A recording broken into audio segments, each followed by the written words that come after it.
This is Andy Purewal for Boxing Social in association with Betfred, and I'm joined by Kane Baker of Zoom. Kane, how are you doing? How you doing, Andy, mate? I'm very well, thank you. Nice to catch up with you. Yeah, it is, mate. Obviously, it seems to be the last couple of times you've done interviews, you've been hard at work, you're in the van, you're doing drops. How are things going away from boxing? Yeah, away from boxing. Well, I had a bad month or so with my missus got very unwell. She had like a mini stroke, TIA.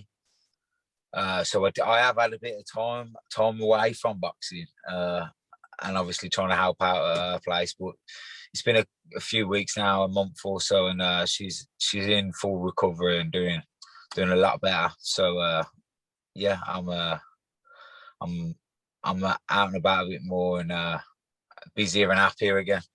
And of course, I'm sorry to hear that, and I obviously hope that your missus gets better soon and he continues to do so on the mend. Please pass on my best to her. Just coming on to the boxing talk, then, Kane. What have you been kind of looking at? I know it's been a difficult month for yourself, like you say, but have the team said anything to you? No, I've been, like I said, I've been away from the gym. I've been doing a lot of training with Cole Taylor. And I want a massive shout out and thank you to him, because he's keeping me. He keeps me going any time of day I need him, or he's there to help me. So I'm doing a lot with him, and obviously ticking over as is something which I normally wouldn't do. And I'm ticking over quite well. And yeah, obviously with what happened, I had a slight setback. But to be fair, Andy, it was a good thing, taking me away from the boxing. I had time to reflect. I reflected on my last fight, and my team and the situation and some of the things that had happened in the going abroad, because it's a very dangerous sport to be in, and obviously going abroad on my own. I went with Cole Greaves, but I didn't do much with him, and so I had good time to reflect on all the boxing side, and yeah, good breakaway, and now I'm steadily easy back into the gym, and I just can't let anything like that happen again, really. And we're caught in a bit of a situation, really, because I'd had the best training, and I'd trained the best, and then like 2 weeks before, to find out I had no team going, and I got on really well with Cole Greaves, and I believe if I'd have spent the whole camp with him, you might have seen a different Kane Baker.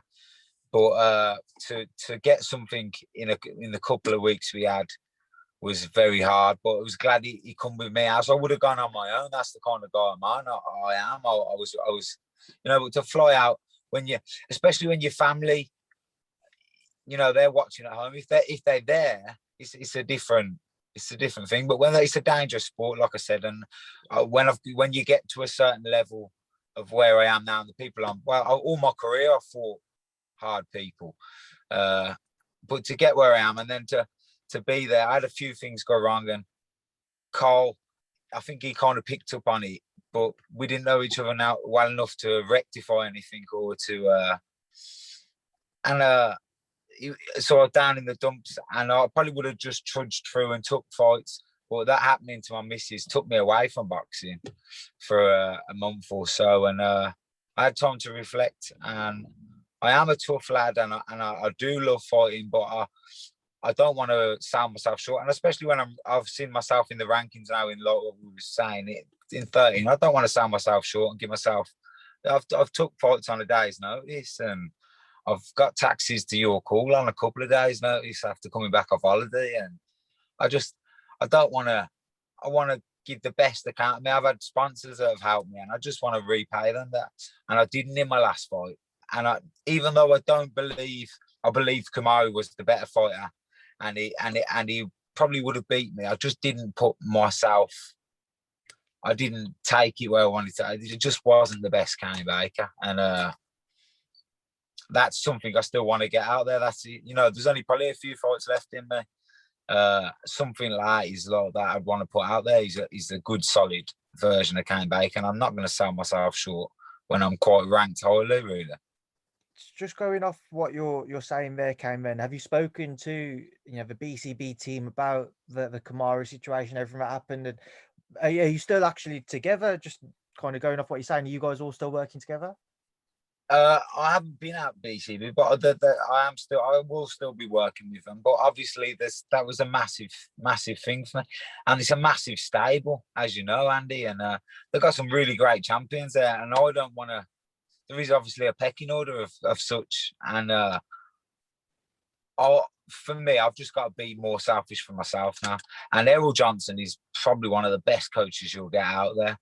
But if I can't have him in my corner, I need to know within time, and so I can get someone that's got the love for me and knows me and can work with me for the time. So I don't want to get caught up in the thing at the minute. I want to hopefully get a fight and go and have a correct date and camp. Speak to the BCB team, run it by whether they can be, because I need them 100%. If not, if they've got the champions that are fighting, then go to I'll have to get something that's better for myself. And yeah, we'll talk. I'll get on really well with Errol, and I'm sure we'll cross that bridge when it comes. And but whatever happens, I will be doing the best for Kane Baker, because it's me that goes back to my family at the end of it, and it's upsetting for them. People see it as a sport and a bit of fun, and that's how I've treated it. Sometimes, I've had a laugh and come back off holiday and thought, bloody hell, yeah, fight, I'll have that. When really, these guys are spending 8 to 12 weeks in, especially at this level now where I'm at, I suppose. These are spending their life in there, and they've been in there since they're a young kid, and I haven't done that. And to compete with them, I've got to give myself the best opportunity and have the best team around me to see me get through and bring out the best in me. So Kane, moving on with your career then, who are you considering when you look at the current rankings? Is there anybody in particular who stands out for yourself who you'd like to test yourself against, you feel like you could beat? I believe that, I think it's 1 to 5 or 6. I don't get me wrong, I could get in with them, and if I had a full camp, I'd give a good account of myself, but they're going to beat me. These guys, they're good talents. There's some brilliant names in there, but anyone then down from there, I'm ready for. I've seen people say about Jeff Ofori, Luke Jones, who's local. That'd be a good derby, something like that. Any of these guys, I think I'm 13, so anyone above me or even a couple beyond me, if it take me up higher, I'm welcome to any offers and having a good scrap. You're back, mate. Sorry, someone's trying to ring me. That's okay. Obviously, just on Jeff Ofori, an interesting name. Obviously, Jeff's been around for a while. People know who he is. What would you make of a bat between the pair of you if something could be agreed there? Sorry, I lost a little bit there, Andy. Kane, I was just saying, Kane, Jeff Ofori is an interesting one. Many people know who he is. It's only on the domestic scene. What would you make of a bat between the pair of you if something could be agreed there? Yeah, I think that'd be a great fight. I'm a real big fan of Jeff. To be fair, and I like his character and the way he's out and he holds himself out the ring. He seems a very nice guy. I did see him at your call once. I don't know if he even remembered saying hello to me. But yeah, someone like him he's a massive. He's probably one of the biggest names really out of the top 5, 6. And yeah, something like that I think would be a barnstormer, and a fan friendly fight, definitely. So he's a nice guy, but yeah, punch him in the face. Kane, moving forwards, obviously just want to touch on a couple of the guys in the gym. Start with Zach Parker. He returns tomorrow night. Just to get your thoughts on how he's been doing and his bout tomorrow. Yeah, well, he's just a tremendous talent, Zach Parker, and he looks. Every time I see him, he looks on fire. And I wouldn't like to hold the pads or the body bag for him because he can whack as well. But he's a lovely guy as well. I get on really well with Zach. And yeah, I think he's just going to do a demolition job tomorrow. I think Yeah, I really, he's going to bring it home, to take it home to Derby, and he said then England are going to smash it home on Sunday. So, And then just with Zac as well, he started to come up his position with the WBO. He's in position to potentially face Canelo Alvarez if that mandatory was called by the WBO. What are your thoughts? How do you think Zac could fare against Saul Canelo Alvarez, a man who many consider the pound for pound star in boxing? I believe that there's just a mad presence of Canelo that gets to even the most experienced and best of the British fighters so far that have tried it. So I believe Zac is a very focused lad. I think his skills and his tools could give Canelo troubles, to be honest. I really do. But it's how people hold up on getting in the, when you step for them ropes. And Canelo, I've met Canelo, and the neck on him, and fuck it, I wouldn't like to step in the opposite side of the ropes.